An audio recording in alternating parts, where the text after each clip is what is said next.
എനിക്ക് ഈ അഭിമാനം എന്ന് പറയാൻ ഇപ്പോൾ ദിലീപേട്ടൻ്റെ ഫാൻസ് റിയാസ് എന്ന് പറഞ്ഞ എൻ്റെ അമ്മാവൻ്റെ മകനാണ്.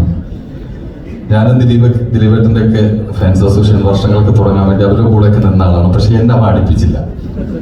എന്താണെന്ന് അറിയത്തില്ല. കാരണം ഞാൻ അവനോട് ഇടയ്ക്കിടയ്ക്ക് ചോദിക്കും, ഇന്നലെ ദിലീപേട്ടനെ കണ്ടോ, ഇന്ന് കണ്ടോ? അവൻ എന്തും കണ്ടെന്നാണ് പറഞ്ഞത്. പക്ഷെ അത് കള്ളാണെന്ന് ഞങ്ങൾക്കറിയാം.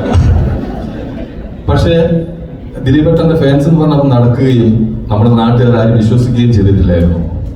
പക്ഷെ പിന്നീട് അവൻ ദിലീപേട്ടൻ്റെ ഫാൻസ് അസോസിയേഷൻ ആവുകയും ദിലീപേട്ടനായിട്ടുള്ള ഫോട്ടോയെ കണ്ടപ്പോൾ പിന്നെ അവനോട് അടുക്കാൻ തുടങ്ങി. എന്തെങ്കിലും ചാൻസ് മാറ്റി തരണേ എന്നൊക്കെ പറയാനും തുടങ്ങി.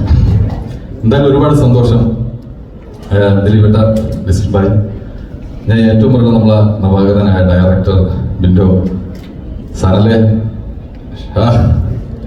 ഷാനിസ് അഭിനയം പഠിപ്പിക്കുന്ന, പിന്നെ ഞാൻ ആകാംക്ഷയോടെ കാത്തിരിക്കുന്നത് ഷാനിസ് പഠിപ്പിച്ച ജോണിച്ചേട്ട അഭിനയമാണ്. അതെനിക്ക് കാണണം, അതെനിക്ക് കാണണം. എന്നാലും ഞാനും ഇപ്പോൾ ലിസ്റ്റിൻ ഫാമിലിയിൽ ഒരു അംഗമാണ്.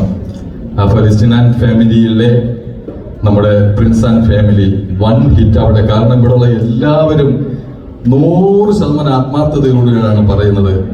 അപ്പോൾ തിയേറ്ററിൽ നേരത്തെ പറഞ്ഞ പോലെ തിയേറ്ററിൽ പോകുമ്പോൾ പച്ചയായ മനുഷ്യൻ, അതായത് പച്ചയായ മനസ്സോടുകൂടി ഒന്നും അവകാശവാദം വിടാതെ ചെന്നിരുന്ന് കാണുക.